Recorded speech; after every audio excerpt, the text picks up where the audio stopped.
Allahın adıyla. Salam dəyərli tamaşaçılar, hər vaxtınız xeyirli olsun. Əgər bir insan özünü islah etmək istəyirsə, təbii ki, ilk növbədə düşüncələrini, fikirlərini islah eləməlidir. Və bundan əlavə gün ərzində nə işlər görür, onu düşünməlidir ki, məsələn, bu işi mən nəyə görə etmişəm? Bu işdə mənim nə faydam var? Və yaxud etdiyim bu iş məni Allaha yaxınlaşdırır, yoxsa Allahdan uzaqlaşdırır? Bunları təbii ki, fikirləşməlidir. Və ilk növbədə insan paklanmaqdan ötürü gərək etdiyi əməllərə diqqətli yanaşmalıdır. Yəni, diqqətli necə? Yəni, məsələn, bir adam namaz qılır, bu namazı necə gəldi qıla bilməz. Məsələn, bu namazı elə bir halda qılmalıdır ki, həm sözlərinə diqqətlə fikir versin və düşünsün ki, mən Allahın qarşısındayam, Allah məni görür. Yəni, sözləri deyəndə də elə bir formada deməlidir, elə bir formada dayanmalıdır ki, təvəzzükarlıq qaydası ilə bu cür hərəkət etməlidir. Bundan əlavə, namazdan da əlavə dəstəmaz alanda tələsməməlidir, dəstəmazı rahat şəkildə almalıdır və yaxud qüsulu və digər məsələləri təbii ki, indi vasvaslığa da gətirib çıxartmamalıdır. Məsələn, indi ola bilər ki, bir adam dəstəmaz alanda vaxtı çox hədər eləyə bilər. Bu cür demirəm. Yəni, deməyim niyyətim odur ki, bir adam dəstəmaz alanda düşünməlidir ki, bu dəstəmazı Allaha xatir alıram. Bu dəstəmazı almaqda niyyətim budur. Üzün yuyanda, düzdür, bunun hər üzvün ki, yuyanda onun müstəhəb duaları var.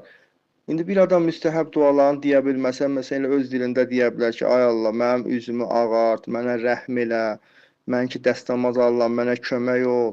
Və yaxud sağ qolun yuyanda, desin, ay Allah, mənim qollarımı güclü elə, qüvvətli elə, mənə rəhm elə. Bu cür dualar etməlidir. Yəni, özünə bir ab-hava yaratmalıdır ki, bu, yəni, Allahla görüşə gedir. Yəni, danışmaqda niyyətim budur ki, yəni, bir adam dəstəmaz alanda Allahla söhbətini bu cür eləməli ki, yəni, mən dəstəmaz alıram, Allahım, sənin görüşüvə gəlirəm.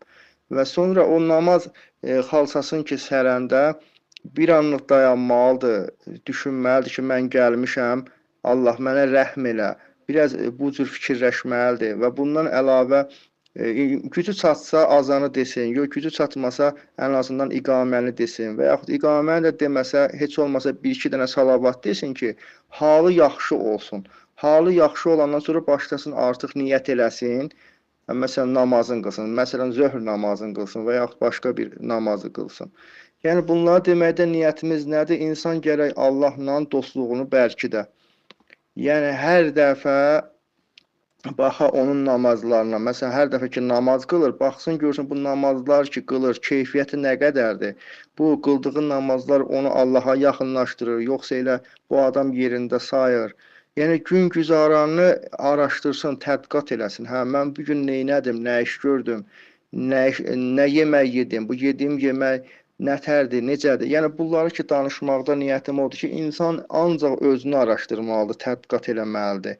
Təbii ki, bunlar da vəsvəsəliyə olmamalıdır. Məsələn, indi adamlar var, o qədər özün araşdırır, yeməyi araşdırır, bu da vasvas olur. Yox, bu cür demirəm. Yəni, insan düşünməlidir ki, elədiyi işlər kimin üçündür? Yəni, Allaha yaxınlaşmalıdır. Bunu demək istəyirəm.